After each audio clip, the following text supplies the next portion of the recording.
Maxing out your 401k in 2026 means putting in $24,500.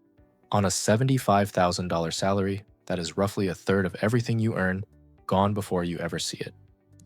And here's the part that almost nobody says out loud. For a huge number of people, actually doing that is the wrong move. Not because retirement saving is bad, but because there is a specific order these things should happen in. And maxing out your 401k is nowhere near the top of that list. I know that goes against everything you have heard. Every finance article, every coworker who read one book, every headline says the same 3 words: max it out.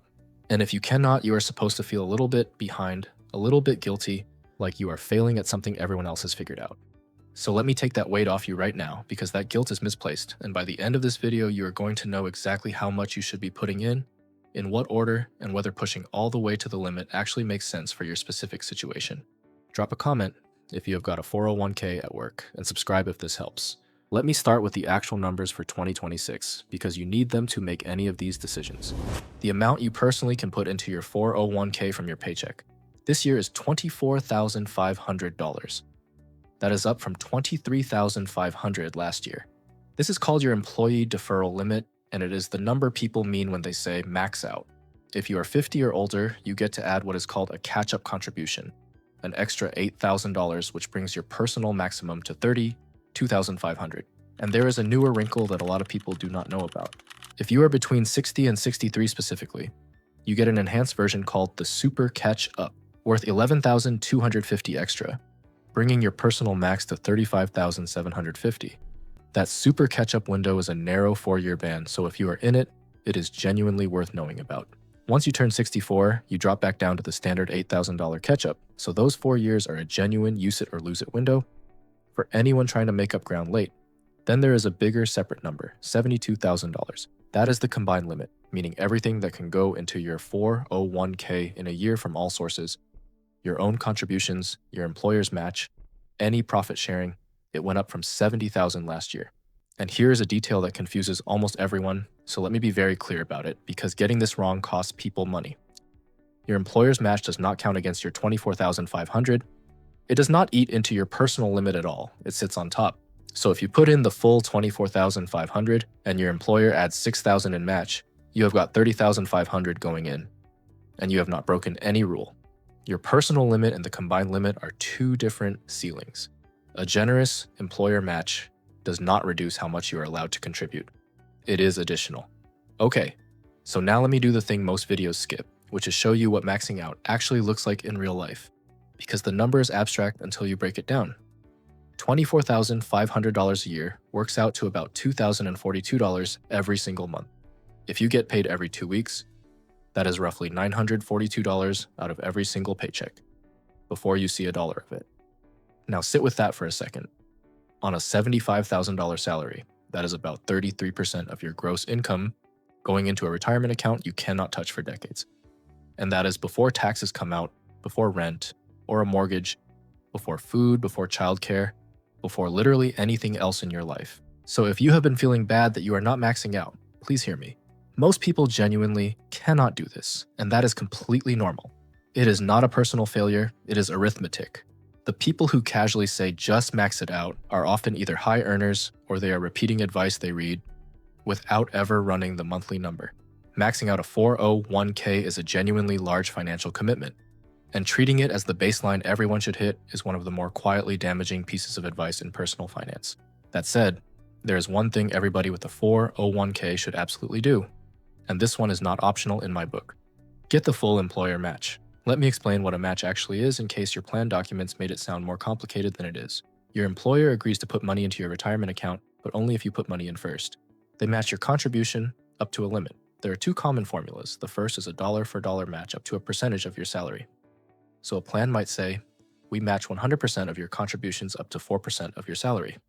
On a $100,000 salary, that means if you contribute $4,000, your employer puts in $4,000. You put in $4,000, you end up with $8,000. The second common formula is a partial match. We match 50% of your contributions up to 6% of salary. On that same $100,000 salary, if you contribute $6,000, your employer adds $3,000. Now think about what that actually is in investment terms. In the first example, you doubled your money instantly. a 100% return, immediately with zero risk guaranteed. In the second, you got an instant 50% return. There's no investment on earth that reliably does that. Not the stock market, not real estate, not anything. The employer match is the single best return available to a normal person, and it is available on day one, which means if you are contributing less than the amount needed to get your full match, you are turning down free money. If your employer matches up to 6% and you are contributing 3%, you are leaving half of that free money on the table every single paycheck, forever. That is the one mistake in this entire video I would call genuinely urgent. Go look at your plan today, find out what the match formula is, and contribute at least enough to capture all of it. There is a sneaky trap here too, and it catches high earners especially. Some plans do not do what is called a year-end true-up. Here is why that matters. Say you decide to front-load your contributions.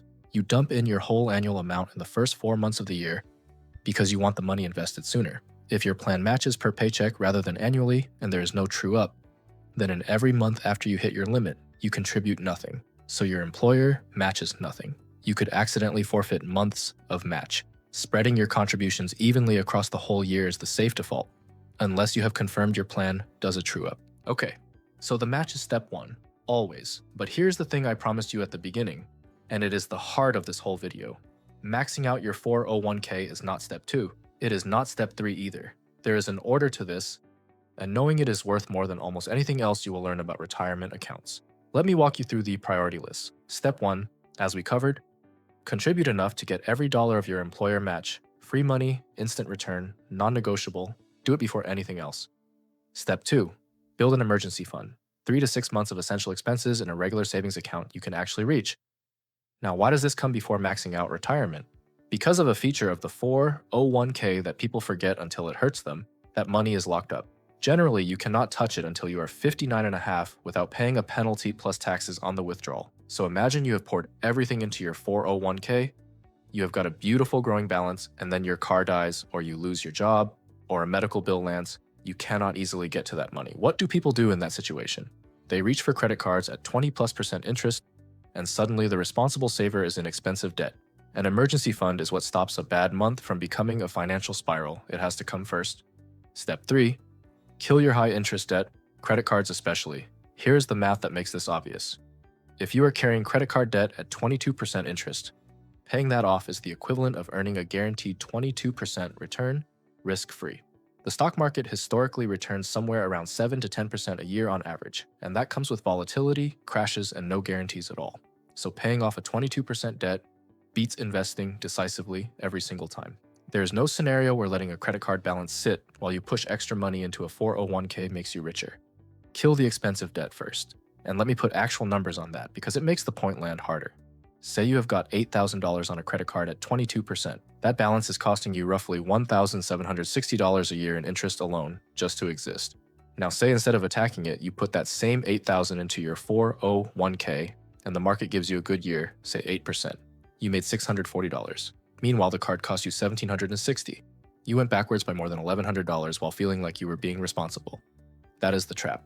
Expensive debt is a guaranteed loss running in the background, and no investment return can reliably outrun it. Step 4.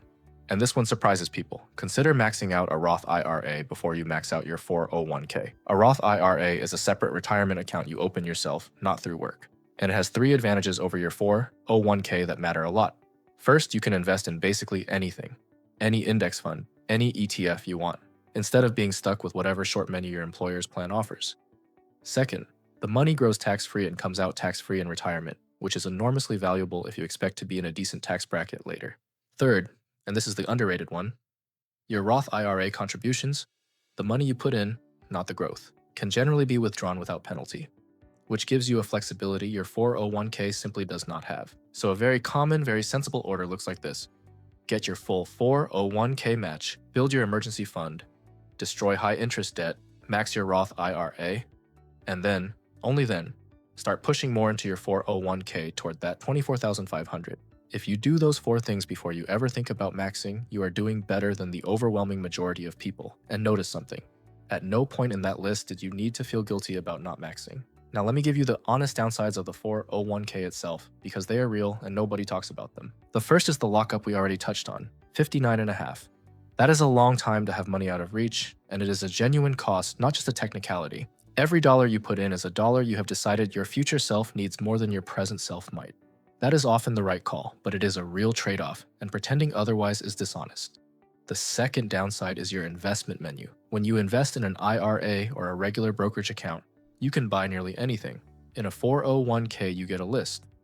Sometimes that list is excellent: a total stock market index fund, an S&P 500 fund, a low-cost target date fund. Sometimes it is a mediocre lineup of expensive, actively managed funds, and you are stuck with it.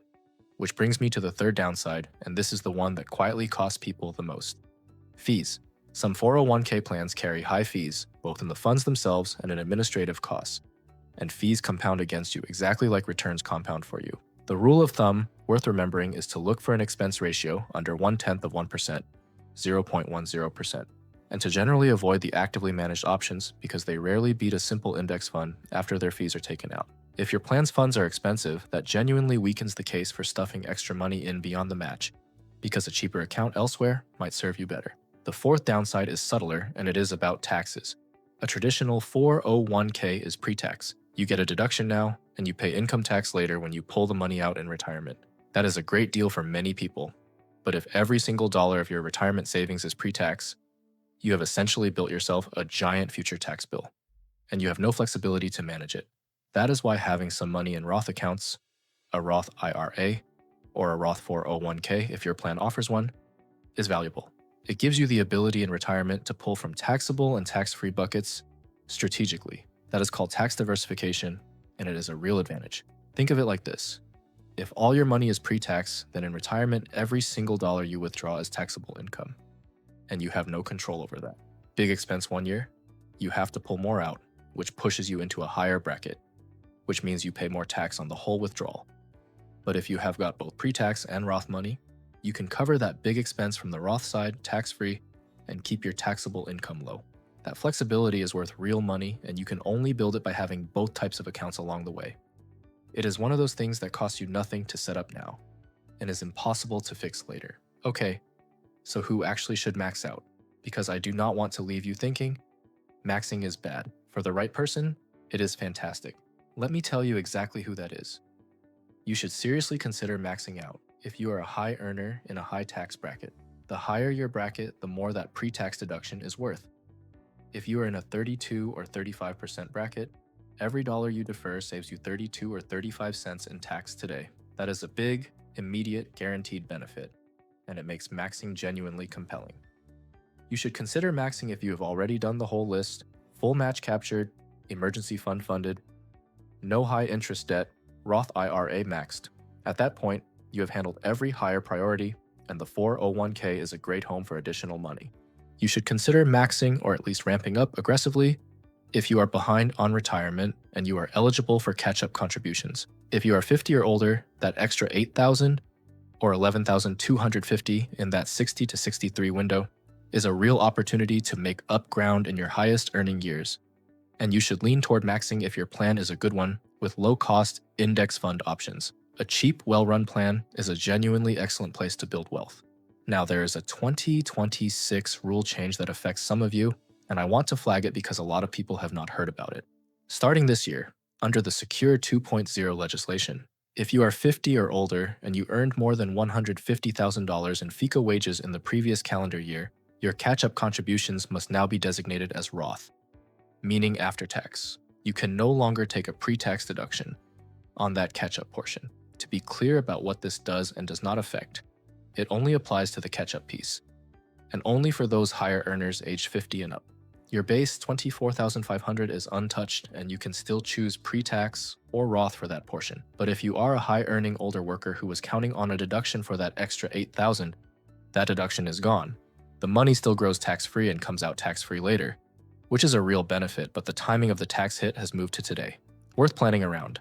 Let me give you some practical things you can actually go do this week. The first is the easiest and most effective trick I know for getting to a higher contribution rate without feeling it: auto increase. Most plans let you set your contribution to automatically rise by 1 or 2% every year. You barely notice it because it typically lines up with raises, and over several years it quietly walks you from 6% to 10 to 15% without a single painful decision. If your plan offers it, turn it on today. It is the closest thing to a set and forget path toward maxing out. Somebody who starts at 6% and bumps up 1 point a year is contributing 16% within a decade, and at no single moment did it feel like a sacrifice. The second is to actually look at what you are invested in. A huge number of people contribute faithfully for years and never check where the money went. Log in, look at your funds, and find the total stock market index, the S&P 500 index, or a sensible target date fund, and check that the expense ratio is under 0.10%.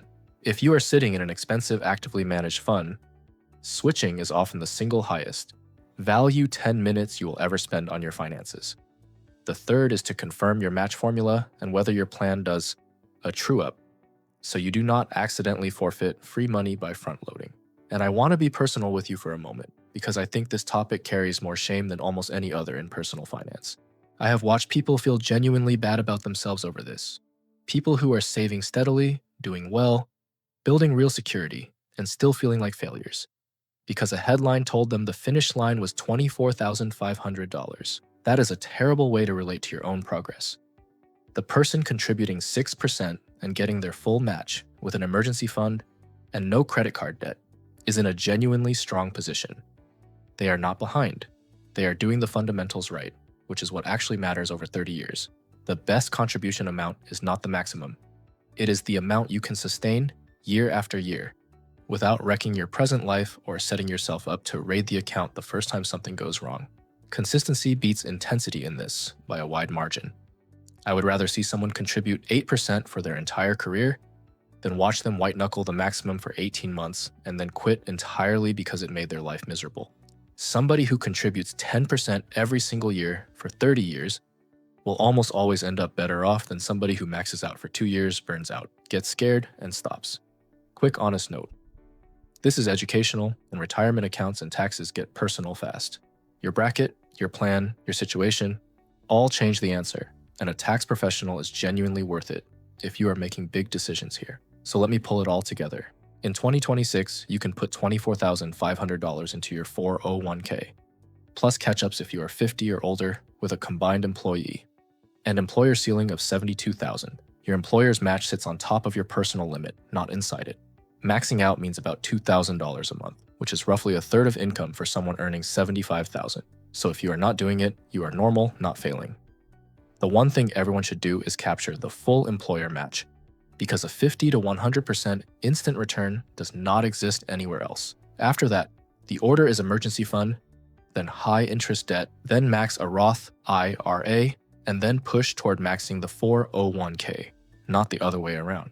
And the honest answer to the question in the title is, you should max out your 401k if you are a high earner in a high bracket.